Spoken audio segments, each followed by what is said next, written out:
And now, the moment you've all been waiting for. You're tuned in to Tapped Out. Hosted by Brendan Tobin and Sean Levine. Only on the BetQL network. Cheapest shot in the history of boxing. I cannot believe you have no problem with what Floyd Mayweather did to my guy Victor Ortiz. I know he headbutted him. I get it. He headbutted him. But that doesn't mean that after he apologizes, you come back and cheap shot him like that. Anyway, welcome back into the show. Tapped Out on the BetQL network. That's Brendan Tobin. I'm the sports machine, Sean Levine. And next week is International Fight Week, and it's a banger of a card. At the top, Alexander Volkanovski, a huge favorite against Jair Rodriguez. Moreno versus Pantoja for the flyweight belt. The return of the Reaper, Robert Whittaker versus Dracus Duplessis. Dan Hooker is back taking on Jalen Turner. Bo Nickel is in the octagon.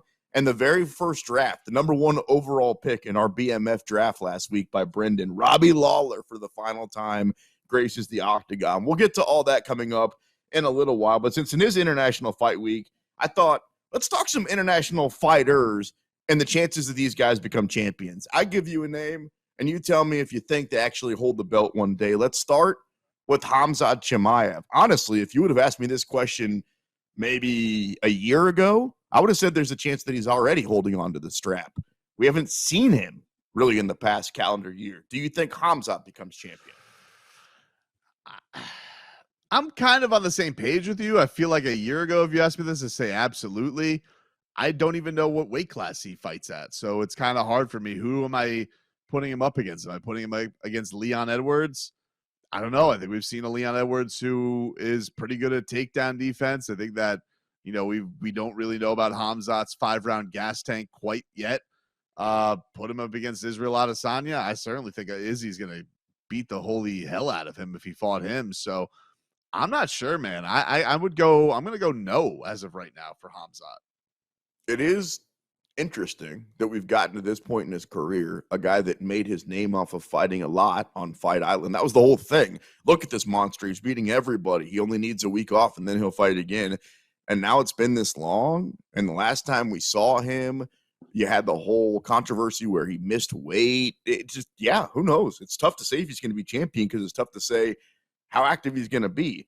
What about old Rat Hat, Shavkat Rakhmonov? We're going to see him. I talked about he's got a fight coming up. Do you think he eventually becomes champion?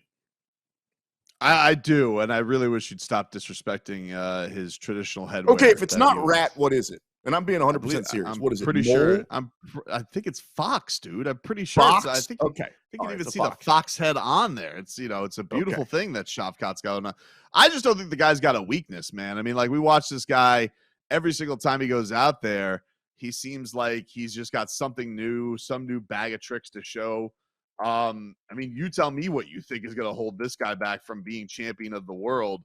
He you know, we see him out there. It feels like he is looking for the challenges. You know, you think about, remember that last fight against Jeff Neal, like, probably most people could have just taken that down to the wire.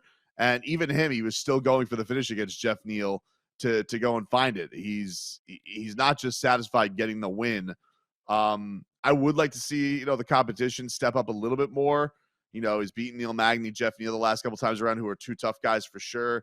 Kelvin Gastelum definitely has, I guess, a little bit more resume. But yeah, I'm with you, kind of the same level of guy. But I think it's tough for him. Like, we went over the top 5 earlier in the show. There's not an obvious name for him, especially if Khamzat is not in the welterweight division. So, yeah, but I think the guy's undeniable, dude. I think this guy is going to be champion one day. So I can't call him Old Rat Hat. I just think it's fun to call him Old Rat Hat. I know you do. Okay, what kind of fox is it?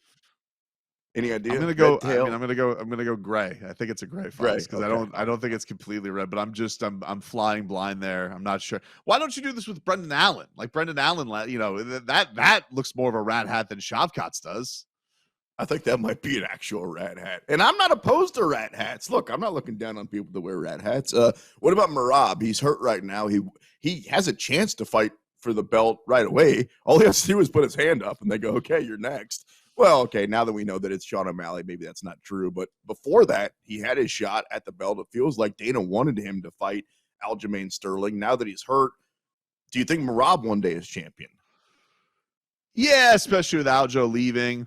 It's going to be his division. I think, what he did last time around against Petr Yan, whether you think He Jan's was a an little underdog overrated. in that fight. He was an underdog in that fight, dude. Yeah, whether you think Jan is overrated or not, like he throttled him. I mean, like that wasn't even a close fight at all. And I think, like, yeah, if it wasn't for his friend being atop the division right now, it's a very tough division. Don't get me wrong, but I mean, if you had to pick him against Sean O'Malley, would you? If you had to pick him against Cheeto, would you? If you had to pick him against maybe Sandhagen, maybe his biggest challenge, but no, I honestly feel like Marab's probably a betting favorite against all of those guys. The only guy he wouldn't be is against his friend. That's a really good point. I was thinking, yeah, Marab would be the favorite against that guy. He would definitely be the favorite against that guy. Sandhagen, styles make fights. That would certainly be a dicey one, maybe a little bit closer to a pick. But I still think Marab would be the favorite.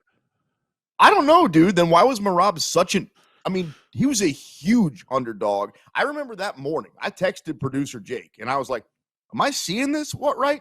Marab was like a 3-1 underdog. I think he went off at plus 250, plus 280, something like that, against Petr Yan. And not only did he win a round or two, he won all 5 rounds, like you said. In the words of the poet Marshall Mathers, that was an old-fashioned, passionate ass-whooping where he got his shoes coat and his hat took. And, I think Marab showed us that night that he is the dude.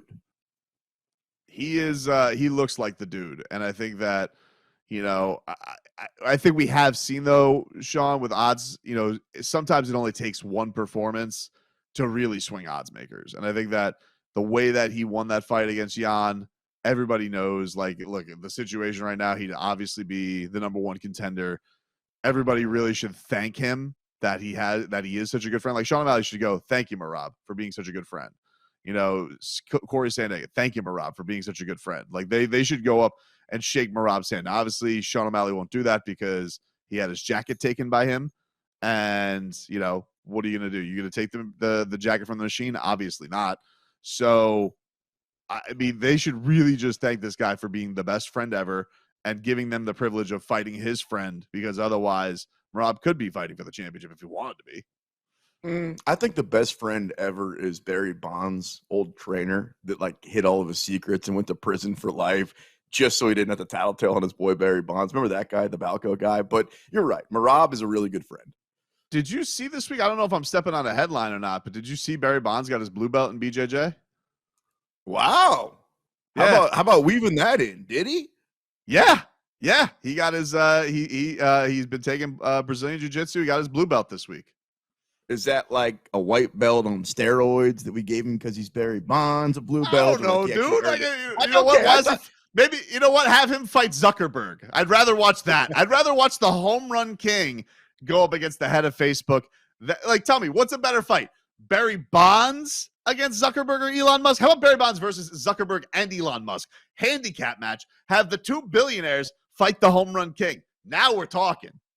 I feel like you're missing something here. That Barry Bonds has a lot of money, but I don't think he has a billionaire. I don't think he started, Facebook or Tesla. He can hit a baseball really far. If Barry Bonds played today, you see the contracts that are put out in baseball today, right? $400 million for dudes who hit 200. Okay. If Barry Bonds played in baseball, the only guy who would make more money than him is Shohei Ohtani, because obviously Shohei pitches. But Barry Bonds, that dude would make $500 million just by virtue of his talent and how much money I don't even understand the money in baseball these days anymore. But he would make so much money if Barry Bonds played today. And listen, let's say you're right, and he made $500 million, and then he went to Las Vegas and he put it on black and he doubled it, so he had $1 billion, and then he did it again, so he had $2 billion. Then he let it ride. If he does that another 20 times, then he's got half the net worth of Elon Musk, and then we can talk about those guys fighting. But until then, Mark Zuckerberg. Imagine we saw Elon Musk or Zuckerberg say, I've taken up amateur baseball as a hobby. I'd like to do a home run derby. Would anybody tune in for that? No. Why are we tuning in to watch these idiots fight? No, that's a good point. I know why I'm watching Dricus Duplessis fight. Well, first of all, he fights next week. UFC 290 versus Robert Whittaker. He's a huge underdog. I'm thinking about putting money on Duplessis like I have his last 3 fights. He's been an underdog in 2 of them, and he's cashed in all of them. My question, though, is will he one day be champion? No. I don't think so, because I think even if he beats Robert Whittaker, I think that Stylebender is going to destroy him. So I'm going to go no. I'm not, I mean, maybe that's harsh because I'm saying that basically Stylebender is going to end his career, but I just feel like the King's on top right now, dude. I mean, the only guy who I felt like had a shot at him beat him once, and he got that revenge better than anybody could get that revenge. I don't see him going up to 205 anytime soon.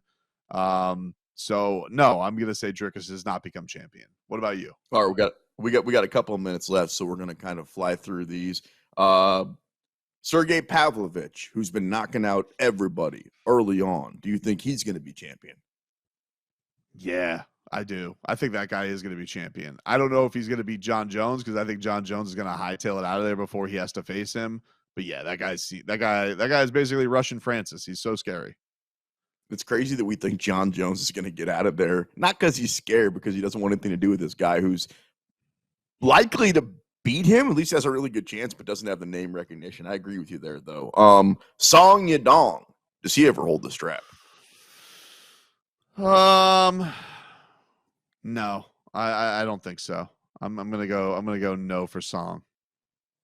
Umar Nurmagomedov.